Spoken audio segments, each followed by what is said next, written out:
What's going on, everyone? Welcome to another edition of the Victory Life Legacy Podcast.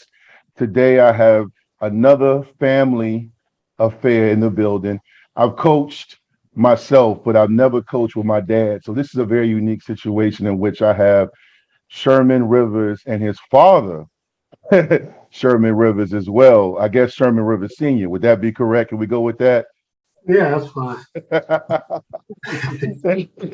So, gentlemen, man, it's good to have you guys on. Sherman, Coach Sherman, you've been on before. We did your legacy spotlight, but I thought today we do it again, but this time with your dad. You know, I've talked to some people in Northern Virginia and Prince William County and gave me some insight into your father as a coach and the man he is, and the guys he's coached and influenced. You guys are, I believe, my second father-son combination I had on. So this is a special situation. I had Frank Beamer and Shane Beamer on, and it was a great episode. So now you guys are following that same legacy, except you guys are coaching together. So I don't think I've ever had a guest like that, man. So you guys doing okay? I know you guys got summer league stuff going on, workouts. How's that going? Well, everything's going pretty well. I mean, we just left the workout, but we have some of our younger kids in there, freshmen, rising freshmen. They're looking pretty good, looking strong. So we usually have workouts in the morning on the track, and then we have weightlifting on the off days, and then we have them play in the afternoon. So it's going pretty well. We're seeing some good things coming out of it. Yeah. Y'all doing, that track. I've heard a lot about that track going on 2 years They now. love it. That track is crazy, man. For those watching, if you don't know, my son Isaiah Vick is a rising junior. He plays for both of these guys, and also his friends Desmond and Brady and Makai and the whole crew. So I am familiar with this program, but this is still unique for me getting the insight. I'll start with you, Sherman Rivers, the son, Coach Sherman. Having your dad coach with you, when you take it back, he wasn't always coaching with you. You were once a great player in yourself. You played high-level high school basketball at Potomac, one of the best high school basketball programs in the state for decades. Then you went on to a great college career. Then you went overseas. Take it back, though. You know, you have a great mom and dad, but talk about what it was like to have your father coaching you. Because everyone can't do that. You know, you hear the stories, and we still see it now with Daddy Ball and people being delusional about their dad being the next great player when he can't even go left and chew gum at the same time. So how was it, man? Like, looking back in the day when your dad was coaching you? It was always, I mean, I was clearly there's some contention here and there. But me and my dad always been tight. I'm only child, so, I didn't have brothers and sisters to go play with. So biggest thing is when he would get home from work, he always likes to tell this story. I would be outside sitting on the steps waiting for him to come home after he had a long day, doing whatever, being out in the field and be like, you want to go run some pass patterns for me, or you want to rebound for me, or catch for me throwing the baseball. So, it's one of those things that he was always the person that, I looked to. And at times, it's when I was younger, I didn't understand why it was a big deal till now to being a coach. But looking up in the stands when he wasn't the head coach and asking him for his input because I felt like he knew more than everybody else that was telling me stuff. And honestly, it was like that until I got to high school. And then funny enough, when I got to high school, he ended up being one of the assistant coaches there. So, he's always been one of those people that I always learned from. And like a lot of the stuff I do now, there's been a lot of influence, but the base of that and the real heart of that comes from the stuff that he taught me as far as finding a way for players to be confident and never feel like you're ever going to be shocked when you miss a shot. Even the ones that probably shouldn't be shooting as much as they should, they still got to be confident that they can make it when they shoot it. So that comes from him, and just the little bit of trash talk. Everybody thinks I'm the one that says the crazy stuff. That's where it comes from. So, it's just one of those things that he's always had a way of saying things, and he's really my hype man. And a lot of things he tells me to say, I'm like, I can't say that. But, he's awesome. He knows that. Yeah, what's up, man? No. Sherman Sr. Before we talk about your coaching career, man, let's take it back because it's your first time, and I appreciate you jumping on to the Victory Life Legacy Spotlight series. Um, you were once an athlete, so I don't know your history. Talk about before you got into coaching, man. Like, where'd you play your ball at? What you play? Did you play multiple sports? And what was your best sport? Talk about your career. Yeah, I played football and basketball in high school.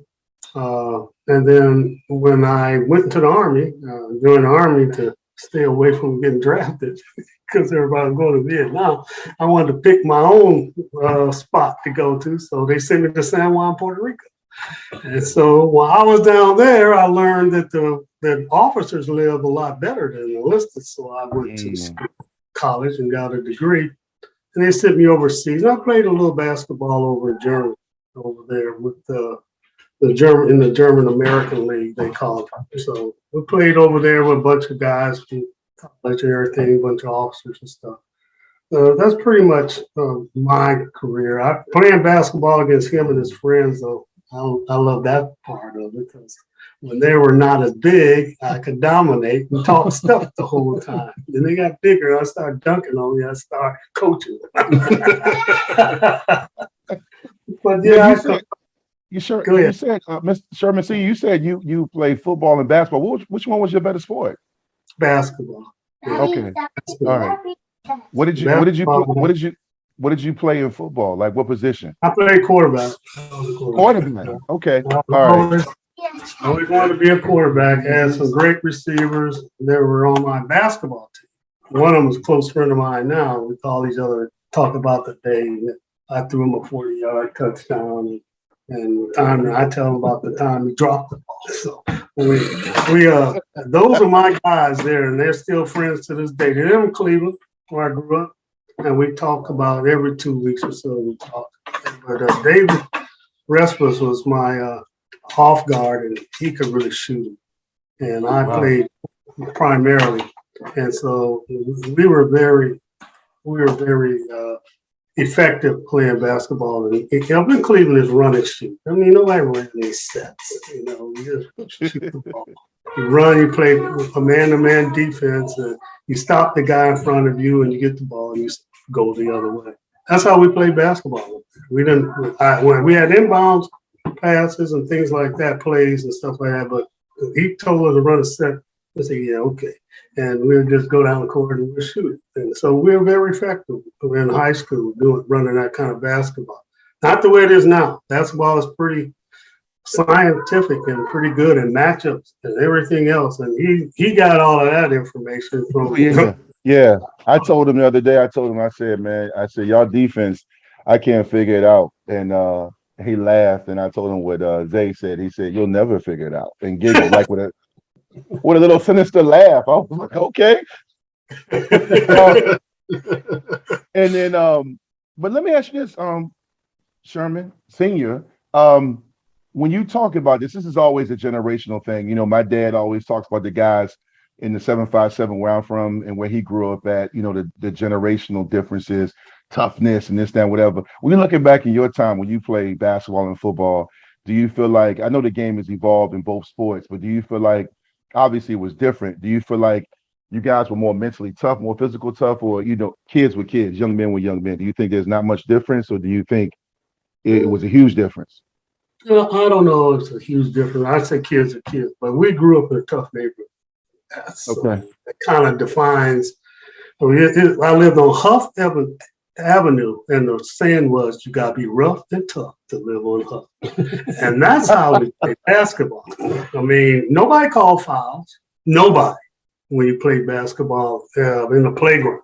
That's a huge difference. That's a huge difference because they call foul all the time. Every time. Look at them, they call foul now. I got a couple stories to tell about him. You probably remember. He's telling me one time they were playing on the playground, and there was a guy out there that wasn't very good, and nobody would pass him the ball, and he got mad, and finally he got the ball, took out a knife and stabbed it in the ball, and said, "No, nobody's playing now." Nobody's playing now. Y'all pass me the ball. So I think he likes to tell me stories like that every now and then just to keep me in line so I don't start talking too crazy. Yeah. I remember one time I was watching, music videos back in the day when they actually used to come on TV. And it was when Bone Thugs first came out. They from Cleveland. You Cleveland, yep. And he walks by and sees TV. So I grew up down the street from there. And I'm looking at him like, man, this video look rough. Like, what you mean? So, yeah, man. Tough, man. We had to sometimes fight our way to school and home. It's gangs all over the place. But the one thing I like about them, about that neighborhood, once you made the basketball team, nobody touched you. Nobody bothered you. They give you all the respect in the world. You people, they used to take people's lunches at lunchtime, It's a rough school, but nobody bothered us. Nobody bothered us, but we had to come to work. For basketball games, we had to wear a shirt and tie and a blazer that they gave us if you made the team, a blue blazer and gold pants, believe that or not. Because we were called the Blue Bombers and our colors were blue and gold. And we were shirt and tie, was mean and clean, we couldn't talk to anybody the whole day. Teachers wouldn't even ask us questions. Students would try to get us to talk, and we would ignore them. You get caught talking, you didn't play that night. That's crazy, man. I know that's crazy. That couldn't. He wants to concentrate on the game. I said, man, I am concentrating on the game. But this it's kind of cute over here. Yeah, that's being locked in for real. That's being locked in for real. Oh my goodness. Hey, Coach Sherman, I'm gonna go back to you, man. Again, you've been on the legacy spotlight before, and your career is well documented. For those who know, you were one of the best point guards, one of the best players in Potomac High School history. Let's talk about Potomac. As I've talked to you guys before in between games, and one thing I've learned over the last 20 years living in Northern Virginia, especially here recently, Potomac High School basketball has a dynamic basketball legacy. The players that have come from there that have gone on to coach, that played collegiately and professionally and overseas, it's pretty remarkable. I'm from the 757, so I'm from an area rich in sports history, especially my high school, Hampton High, same type of deal. Talk about how it was, when you got to Potomac, because I know your dad has shared stories with me, and then you talked about it, how he decided to stay because he's military. But just talk about, again, what it was like with him being on that bench, coaching, football and basketball, and having a guy that was your father always around you. Yeah, interesting enough, we almost didn't even move down here. We almost moved into the Fairfax area, but they didn't have middle school sports. So when he found that out, he was like, well, I want to be able to play in middle school. So we moved to Prince William County. And then, when they were having their house being built, we were staying in an apartment that was actually down near, probably would have been either Garfield or Woodbridge as far as the zoning. But since we were moving on this end, I went to Ripon Middle School. And then, just being around that, and obviously a lot of the great players that were there that went on to play at Potomac. At that point, I was in the 7th grade. So I really didn't know anything about the area and how tough it was going to be. It was a lot different moving here compared to being on bases and whatnot from before. And then I remember the first time that Coach Hayes came to our school to talk to us about playing there. It was like, some type of big name person was there to come tell us about this story program that, we went and watched play games. I remember going to watch them play against Garfield the year that they won it. And I was like, man, these guys are like NBA guys. Like, that's what I was thinking to myself. And then, obviously getting there as a 9th grader, going into that summer, because Coach Hayes came and watched us play in middle school. So they put me on the JV summer league team, because this was back when our Metro South League used to have JV and a varsity league.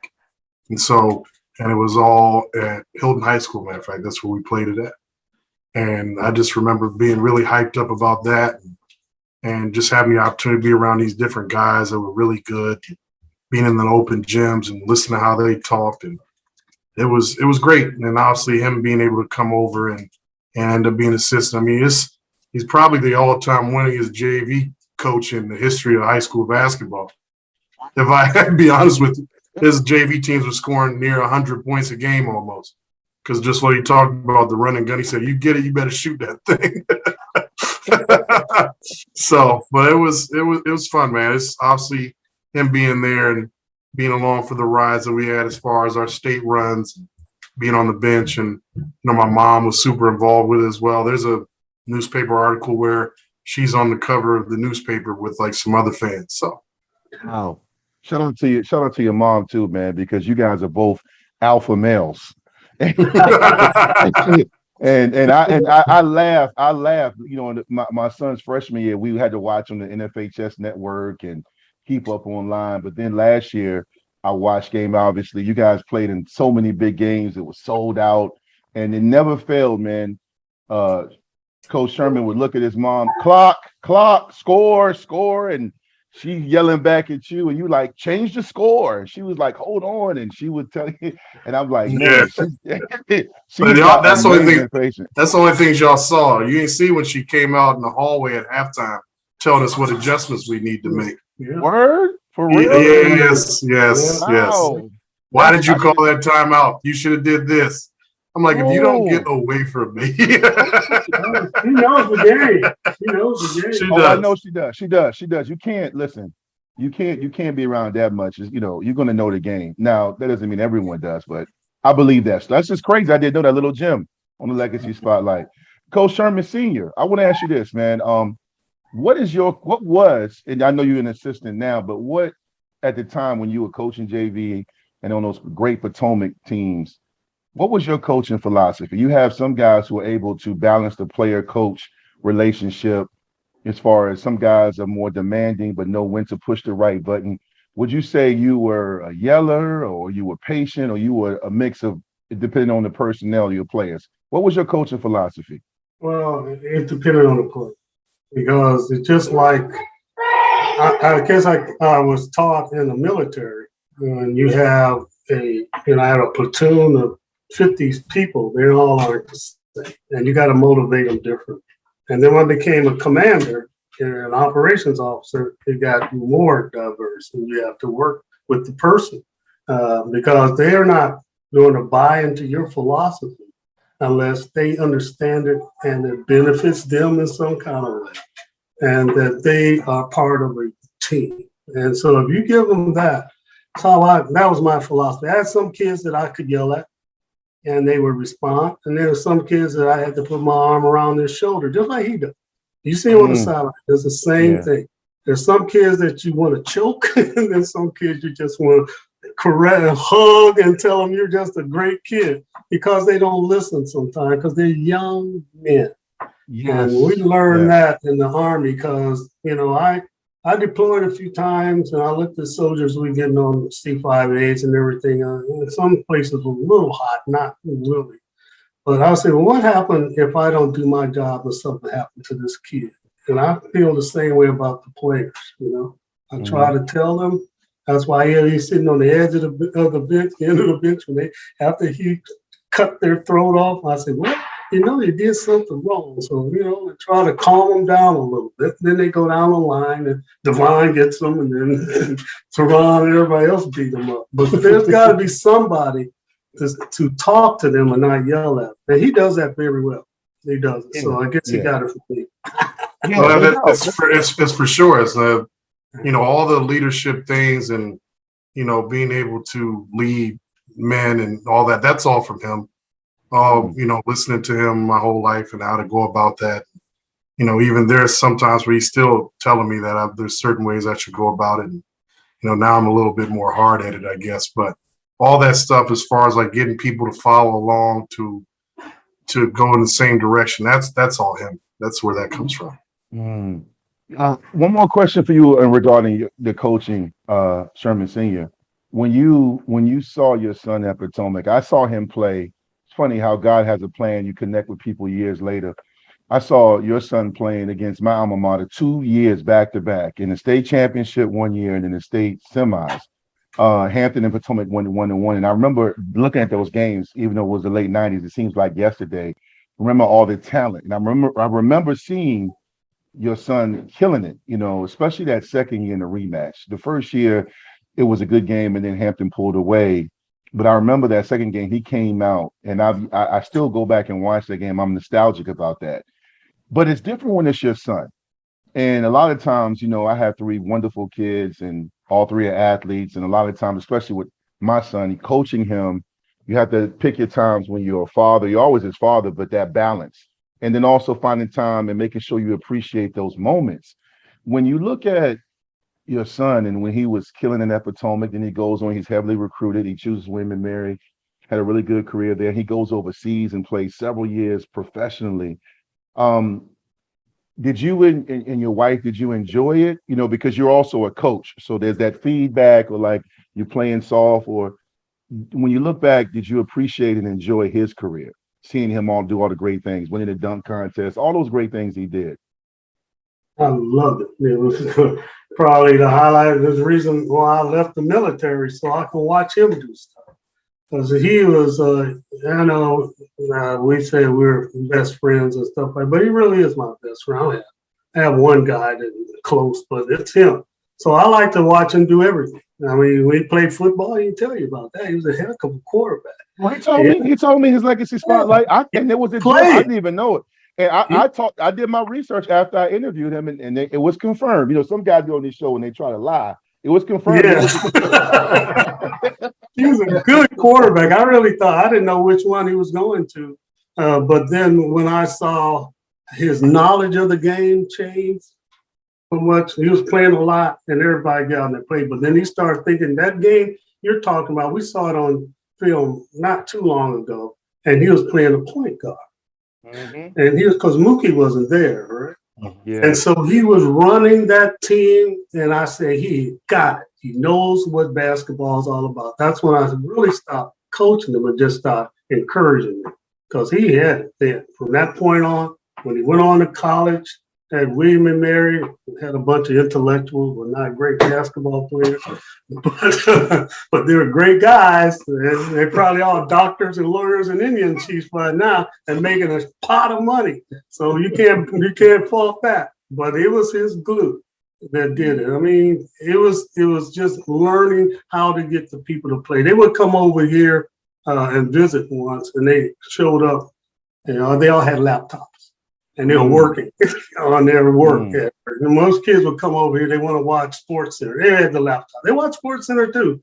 But that's kind of kids that he grew up with. And I was proud of. I think that's dope, man. I think that's wonderful. I really do, man. I'm tight with my dad too, man. And it's a blessing, man. I want to talk about this, Coach Sherman. When I had and he's supposed to do his legacy spotlight once he's free. Our mutual friend Keenan Carter was a great defensive tackle, and he went on to have a very good career at UVA, and now he's coaching at William and Mary. And me and him used to do business together. We used to train offensive and defensive linemen. We put a lot of guys at the next level, help them get there. And when my son got to your school and I posted about you, he quickly texted me and he told me the story about your father and how he would just be at your spot all the time. And he was like, you know how Keenan is. He was like, hey, listen, hey, big bro, hey, Vic, hey, listen. Hey, Sherman Sr. saved my life, bro. And when you hear people talk about your dad like that, he talked glowingly about you. When you hear people like Keenan Carter, who matured over time, now he's a leader, he's a great father, a great husband. You talk about seeing your dad have the impact on people like him and yourself and other players. Does that school have a lot of talent? How does that inspire you? How do you feel? Do you feel, what were your thoughts on that? Or did you not know at the time the impact he was having on people like that? I didn't necessarily like see it. I mean, I kind of did, because kids would come over and stay the night at our house all the time. My mom would get up and make breakfast for him when she was home. But when she was working, my dad would be like, "Y'all on your own. I don't cook for all these grown boys in this house." But he was always the example for them. My dad said they would come to my men's leagues game when I got older, so they were always there and always at stuff. So, and I knew Keenan was hanging out with them, because Keenan came, funny enough, one of the games he came down to was when we played Tech at William & Mary my freshman year. And he would talk about how he was at the house all the time, and they were talking about how much food he was eating all the time. I knew that he had an effect on a lot of different people. And as I got older, especially now being in the area, I can't tell you how many people come up to me. I mean, he taught at Godwin Middle School. It's now, what's it called? Hampton Middle School now. Hampton, yep. Hampton. And there'll be kids that he taught there that'll see me somewhere and be like, your dad is Mr. Rivers. I was like, yeah, that's him. And they would talk about what he said to them in class and what he did for them. And, if I'll post them on like Facebook or something like that, people jump in the comments immediately that were in his class and talk about, how he inspired them. What was it you used to say to them when his class started every day? There's the first day of the rest of your life. What are you going to do with it to make things better? And they all say that immediately when they jump in the comments, talk about, the effect he had on them. So, I know that he's a great dude, but it's always good to hear the effect he has on other people that you don't really know about until well after the fact. I mean, these are grown adults talking about the effect they had on them when they were like 13 years old. So, no doubt, man. No doubt. Before we dive into the here and now with Patriot basketball, Coach Sherman Sr., I do want to ask you this, man. I moved up here after I was done playing pro ball and I got married. I love Northern Virginia. I love VA. I've learned the history. I'm a big historian, especially when it comes to sports. I love just the stories and just hearing players. When you reflect on your time, and this is a tough question, just tell me some of the players you remember when you were coaching at Potomac, football or basketball, just some guys that stood out to you. We know about your son, but just some guys who like, what, this guy was a player. Or even a guy you coached against, man. I know that's tough because you coached against and with a lot of players, but who comes to mind? Basketball, football, just some players that you like, hey, this guy gave it his all. There was a game. I don't know. Just some players you might remember. Well, I got gray hair, so I can't remember everything. That's fine. I tell you, the person you talk about, Keenan was my guy. And I tell you why. Because Keenan wasn't the most skilled basketball player, but he was tough. Keenan played basketball? Oh, he was my center. Wow. You didn't know that. When Keenan was in the 9th grade, I tried to talk Coach Hayes and put him on varsity. Yeah. He could hoop, man. Because he played, and listen, he had good footwork, man. He left-handed too in the post. He just got angry all the time. Yeah. That was his problem. I kept hugging. He was one of those kids I kept hugging because he wanted to fight everybody that fouled him, and they wouldn't call fouls on him because he was big. You know how big guys get abused and people don't.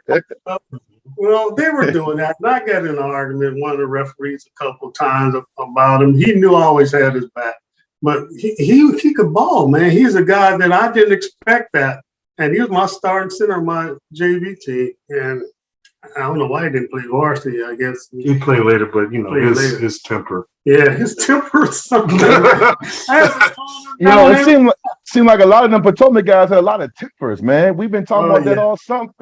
Yeah, Mookie Felder, Cliff Hawkins, he go down the line, Yeah, those are kids. That's the kid that most of my JV kids. I had a couple of twins that played for me, and quite frankly, if they were good, they didn't stay down there long.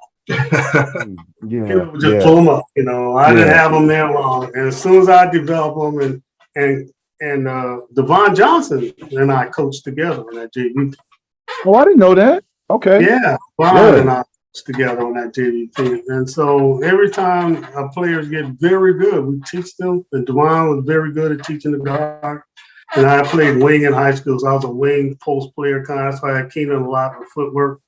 And he taught them a lot of stuff. But every time, I remember he had twins. I forgot their names. You're talking about Gary Price. Yeah, Gary Price. And they pull him up to varsity. I said, okay.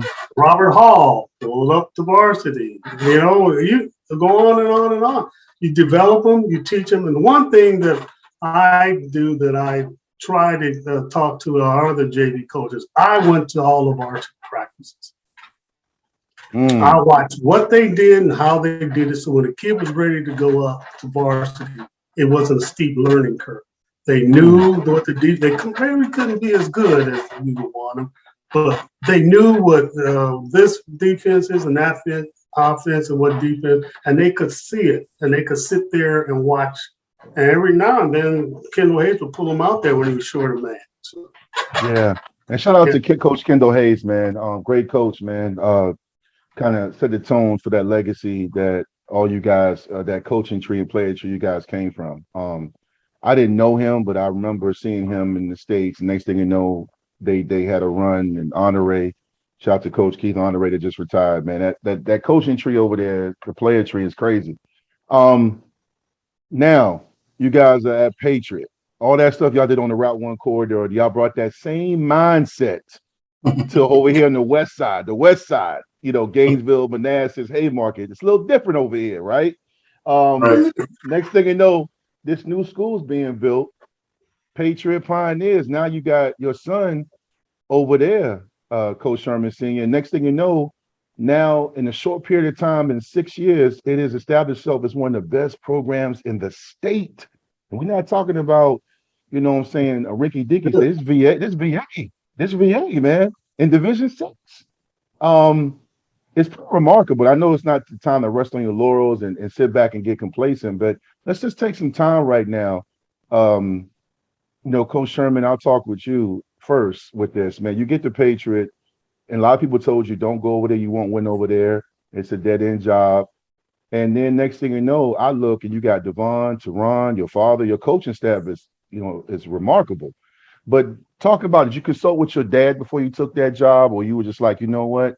You knew it, right? This is what you felt was right. I mean, it was funny enough, and I'm, obviously he had the foresight to see it probably before I even saw it. He would always say, you're going to be a head coach at some point, and at first when he would tell me that, he said, and I'm going to come sit on the bench with you. And then as it started to get closer to it becoming a reality, he was like, maybe I'll just go watch. I said, your ass going to be on this bench. I said, whether you like it or not. So, but honestly, I talk with him every time I got a major decision to make about, the ins and outs of it and what can happen.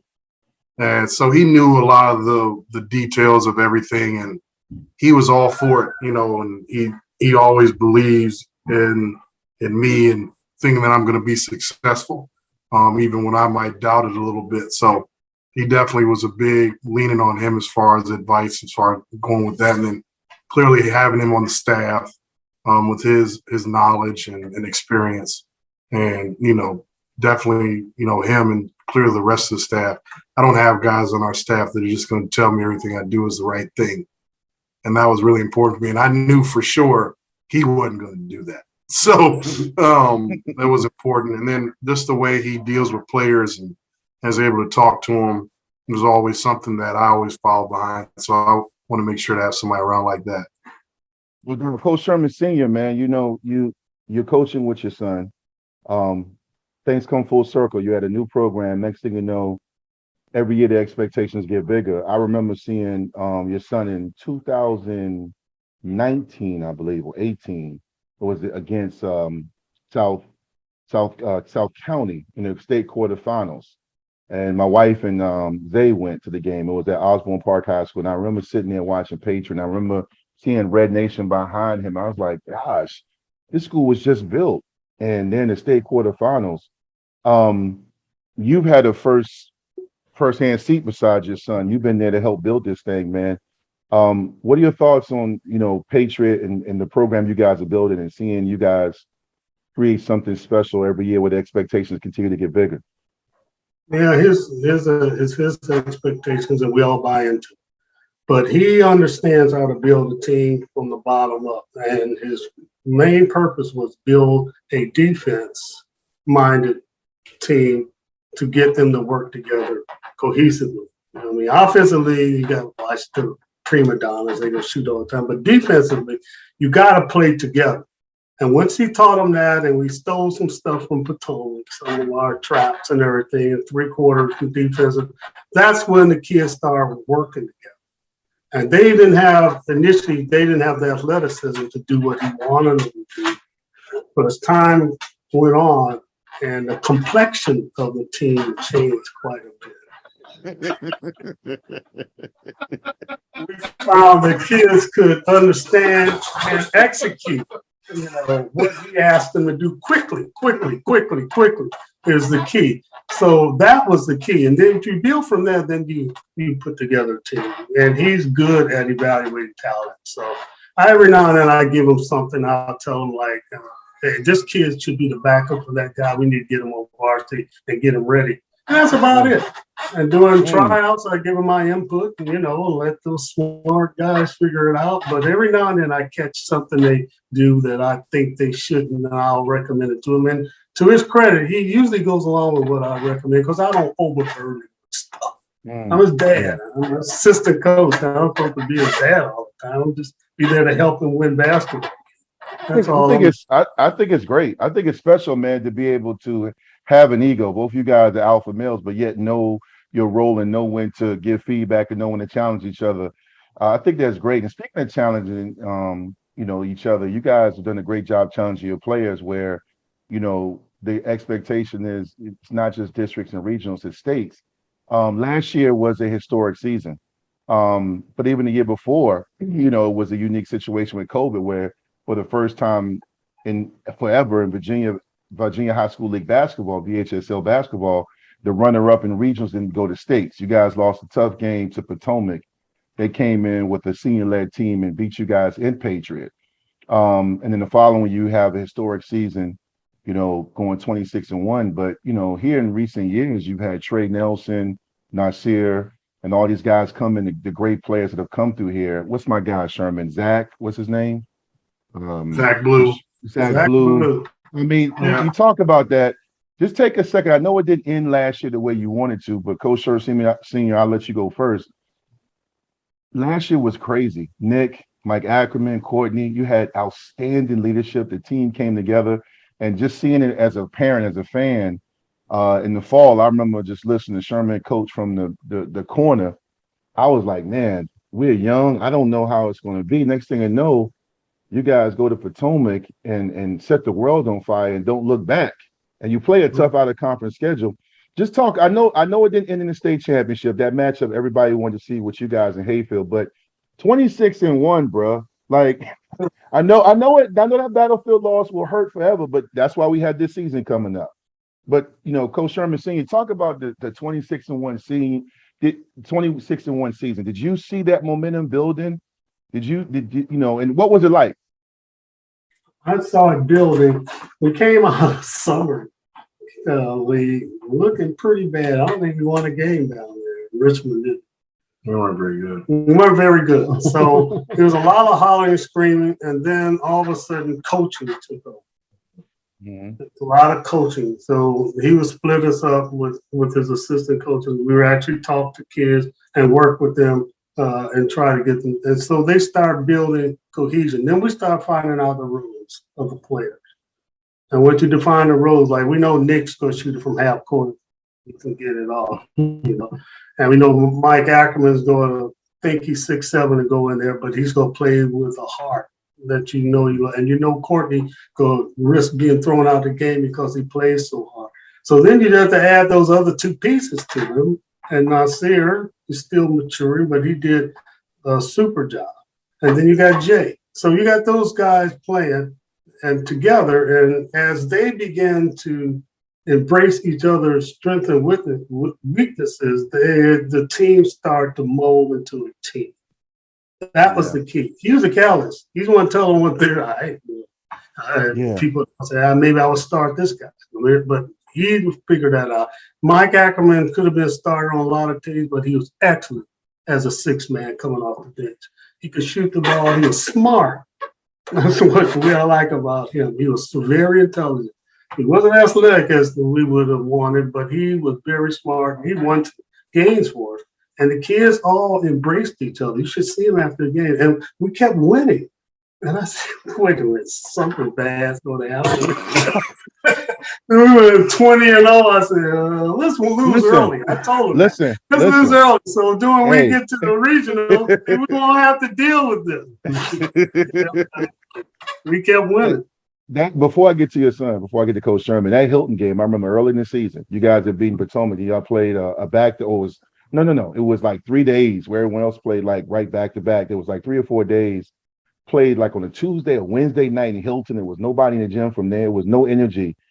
And you missed a bunch of free throws, missed a bunch of bunnies, and you won by like 12. And I was like, man, any other night, this team would have lost. Hilton had started 5 seniors, Kelby and those guys, and you won. I was like, the next thing you know, they had like 4 guys, 6'6" or taller. But it was crazy. Coach Sherman, man, I know I saw you on Julian's podcast, and I know you said you don't want to talk about that last game, but I get it, but at the same time, we're into a new season, and we'll talk about that in a second. But just take a moment to talk about that year, especially when, again, I've been very fortunate to be around great coaches like yourself. As I mentioned, I have a lot of friends and close friends and guys I'm tight with who are some of the best coaches in Virginia and then in the DMV. So I've seen the progression to winning a championship, regionals, districts, and then ultimately the best one, the state championship. So I know the process. And it's pretty cool to see the journey. But when you just take a minute to reflect on that 26-1 season, man, and what it was like, man, because they were very, very tight. I will never forget what Nick Ackerman and Mike Ackerman and Nick and Courtney did for that program. But those are your kids, your guys. Mm-hmm. Talk about that 26-1 season, man. I mean, it's the crazy thing about, sports in general, you played at a high level, you kind of lose the sight of enjoying the journey as you're in the midst of it, because you're so focused on the end and the goal of what you want to achieve. And then, after the fact, you can kind of look back and talk about it and be like, man, that was really fun. That was really cool. When you brought up 2019 and, it seems like forever ago, but it was funny enough because that was the first season that we won 20 games.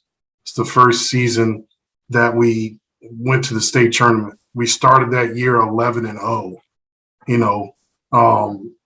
and you're like, wow, that's crazy. And then you get so wrapped up with how it ended, and you kind of forget that. And we did a lot of great things, like we beat the WCAC school. We beat a team that ended up winning the DC City Championship the next year in that season. We did a lot of special things during that season. And as you're in it, you kind of lose sight of like, man, I really should enjoy this. And you really want to enjoy it for those kids that didn't necessarily have that experience before, because those seniors were 9th graders the year before we got there. So what they were able to do the next couple of years after that was like something they had never got to experience, where it was kind of like expected with us because we were coming from places where we won a lot.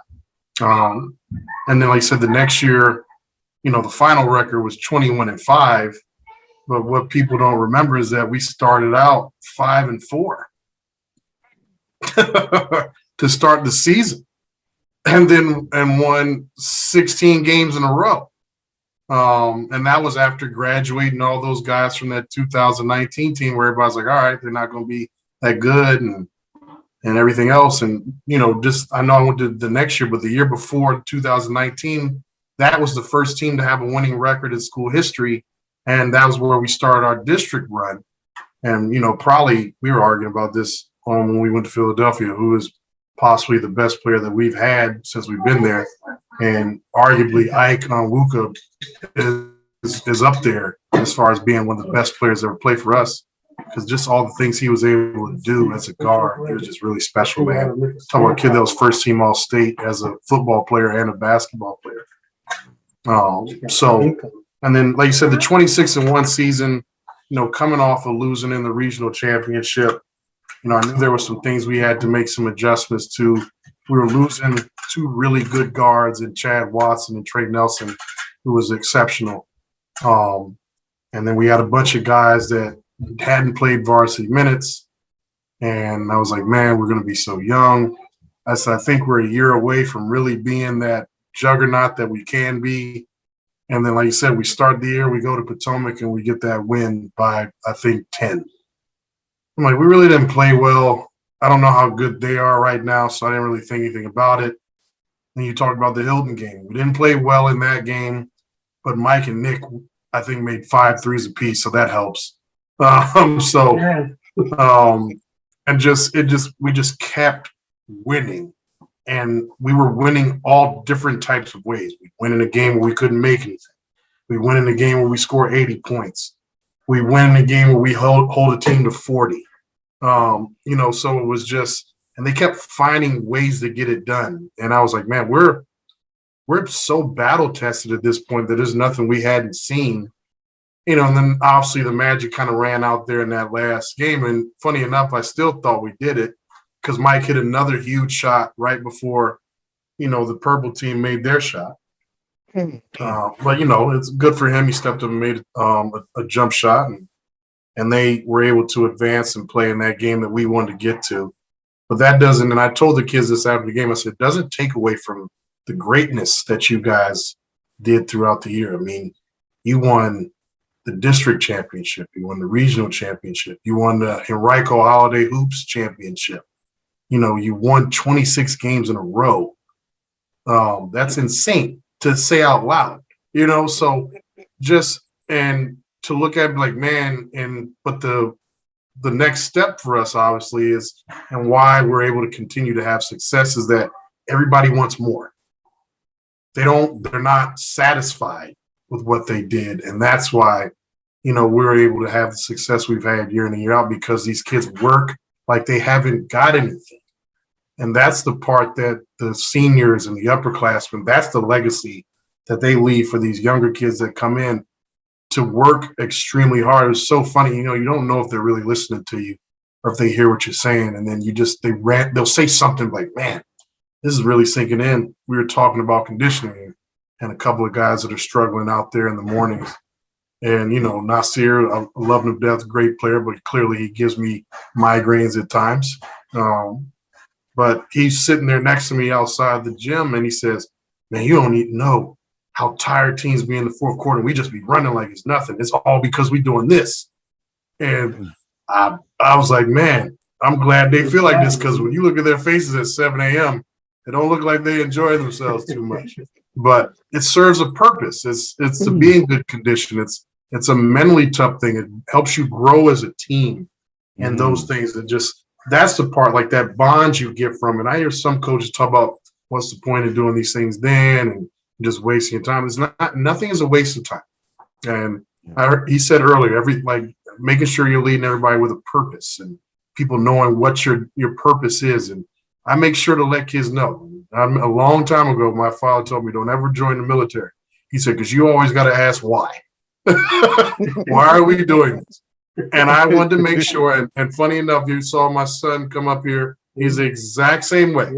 Everything's why. What are we doing this for? Once we know, we can go do it full tilt.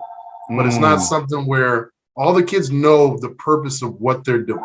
We're not doing mindless drills. So you can ask them, it's funny enough, Jay went to a camp, Jay Randall, and he started laughing about it. So what happened? He said, we did 3-man weave. And I was like, oh. He said, I know how much you hate it. I hate 3-man weave, because when do you ever do that in a game? When is that ever a thing? Some drill somebody decided to do one day, and everybody does it. That is a drill we never do at Patriot. We never do 3-man weave. So, and so just everything has a purpose, and everything is growing to something. And that's the part that, like you said, within the journey, you have to enjoy that and learn from it. Like, I don't like talking about that last game. I said, but the thing about me and what I got from him as well is photographic memory. Like, I remember everything. I can tell you about plays that happened when I was 15 years old, like it was yesterday. So that game plays in my head all the time as we're trying to prepare them for the next season of why we can't do this, because we don't want to have that same result. And like I said, you came in the game against South County. I was like, we got to make some changes in what we're doing, because we can't beat this type of team. And we work to beat those teams.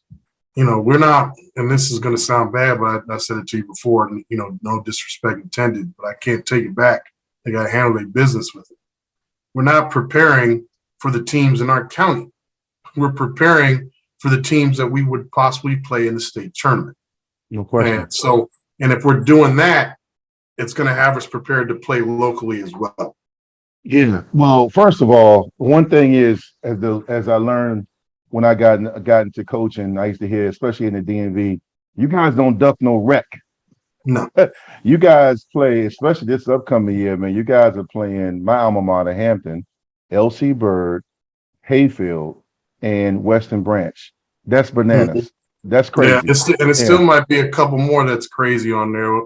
Tacoma Academy coach talked to me about playing them. They're undefeated in the DeMatha League right now. And you guys are playing. You playing in the DeMatha Summer League, which is arguably the most competitive summer league on the East Coast. And then Correct. you also played in the DC Live period Mhm. against some of the best players in the country, Correct. right here in DC and Maryland and Northern Virginia. So, if anything, man, you guys are not ducking anybody. That's what's remarkable. And just for those watching, when they see this legacy spotlight, those don't realize Patriot would have even more players. I mean, there are several players in the VA Preps top 10 that live down the street from Patriot who would also be here. And then, of course, you have your kids who you've coached for a few years, and then a few private schools come and pluck them. So, Mhm. and word is out because you tweeted about it, and my son and Des and Kai came home and told me you guys got some rising ninth graders and eighth graders coming in that are going to be special with a capital S. Oh, no question.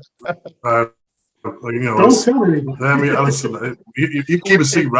I love telling people, I so they can know. be mad about it. It is what it is. Um, These kids are special. They got to learn how to work the right way, but from a talent perspective, and they're not scared of anybody. They remind me a lot of that 2019 group that really competed against anybody. It didn't matter. yeah. And they're going to be special for sure. And they're getting a great lesson from a great bunch of players right now when we have our open gym. So that's always Well, good. let's talk about this and we'll wrap up, man. Let's just talk real quick. You guys in the midst of the summer league. You got a game Thursday night. You guys are a 14 seed, which is a little deceiving because you know you're not really a 14 seed, but that's the way it is. And if you win that game, you play again Friday. But when it comes to this upcoming season, you have an amazing rising junior class of 2024. You have a Mhm. lot of talent. You have the returning player of the year in Nasir. You have Jay Randall, who is one of the most, if not the most versatile player in the DMV. Yep. Um, I know you're not going to make any crazy proclamations. I know districts is not your goal, it's states, but what are your expectations? What are both of your expectations, Coach Sherman Sr., but Sherman, I'll start with you. What are your expectations for this team? I know you guys are still a work in progress, but you got Desmond, who is one of the best scorers in the county. I mean, he's a walking bucket, had 18 points both games in Philly Live a few weekends ago. So what are your I think expectations? I think he's one of the best scorers in the state. I'm gonna be honest with you. Yeah, He's yeah. one of those kids right now that he is not appreciated enough from an everybody else standpoint. And once people actually figure it out, they're going to ask, where'd this kid come from? Like we've been telling you about it for the last 2 years. So, but expectations for us is always to win. That's what we tell our kids the minute they walk in the door. We have an expectation to win the district. We have an expectation to win the region. And our goal is to get to the state championship game and to win that. If you have any other mindset other than that, this is not the place for you because a lot of pressure comes with that sort of expectation. And if you're not ready to deal with that, you're not going to be able to deal with the competition that's going to present itself from everybody else trying to stop you from achieving a goal that we have done for 5 straight years as far as the district goes. And then, like I said, 2 of the last 4, we've won the region. And one of those other years, we were in the regional championship. So Mm. that's the expectation. That was one of the things that we wanted to hammer home when we first got here, when the expectations weren't that from everybody else. And, we went from being everybody wanted to schedule us because they thought it was a win to we don't think we want to play them because we don't want them to beat us to now everybody wants to play us again because it's a good game and they want to put that on their, on their poster, like we got Patriots. So it's just a funny way of things have happened. But our expectation is always to be the best team, not only in the area, but in the state. We've been blessed to be ranked top 3 to 5 every year since 2018. So that's another thing that we want to keep doing. We've reached number 1 a few times. We want to be able to finish number 1 at the end of the year. Question. Coach Sherman Sr., I know your son is the head coach, but you have a lot of insight, input, and you've been around a lot of championship level teams. So what are your expectations? I know they're the same as his, but just from in your own words for this upcoming season.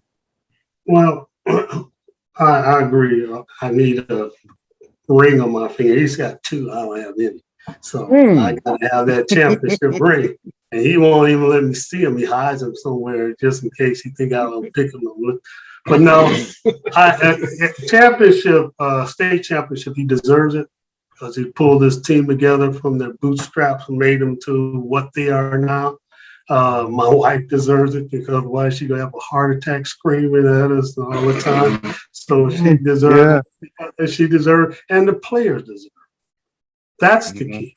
They deserve, they put in the hard work, and sometimes I hear them grumbling, run their damn track again, but they get out there and they do it. So they deserve it. And those are ones that I really like to see mature. It's funny because I see kids coming in 9th grade, your son included. And all of a sudden, I was sitting down talking to him before your wife showed up, and we're just having candid conversations. I didn't have conversations with him like that when he was 9th grade. He was there, and we talked about it. So we were just talking about just how you mature a kid outside of basketball. Yeah. Basketball is the most important thing in our lives right now, but eventually, just like some great basketball player too, eventually you could stop playing basketball. You got to go out and find a job, and that's the way life is. And so I try to explain that to him, that this is the most important part of his maturity, is growing up and achieving objectives and working as a team. That would just serve you well in the future with everything. No question. So that's one of the little things I throw, other than wanting that ring, But, no question. I mean, it goes along with what we said, man. It's like everything serves a purpose. Like, obviously, we want to be successful and we want to win, but everything we're doing helps them grow into men. Right. Being accountable for what you're doing, working hard to achieve your goal, and knowing you put as much time and work into it to get the success that you're getting. No doubt. This has been a lot of fun, man. You guys, I could talk to you guys forever, man, because I just love talking life and sports with you both. We're at the point of the show where I wrap up and I have my guests give their final thoughts in their own words. This is a legacy spotlight, highlighting both your legacies, but also providing some final thoughts to those watching this. Coach Sherman Sr., I'll start with you first, man. What do you want to tell? I'll give you a unique question. What would you tell the fathers, not just fathers that coach their sons, but just fathers in general that have athletes or even kids that are going in a different path? You've been a great example of what it's like to be a mentor and father to your son and also to his peers and other players. What feedback do you have to give to those fathers out here watching this, whether they have a young child or a child, high school level? Just your feedback on what they need to do to make sure their sons or daughters achieve their goals. Be part of their life. I mean, you're going to have a job and you're going to have all the responsibilities and everything else. My priority when he was growing up was him. I have friends that want to do stuff and let's go here, let's go there. And I look and say, with his schedule, I can't do that because I was there for him. You see, and the reason why we got to be such a close family is that we were in the Army 20 years and we moved everywhere. Every 3 years, go. Command and General Staff College, Fort Leavenworth, Kansas, a year and a half. Sorry, Sherman, you coming out of school. We're going to this place.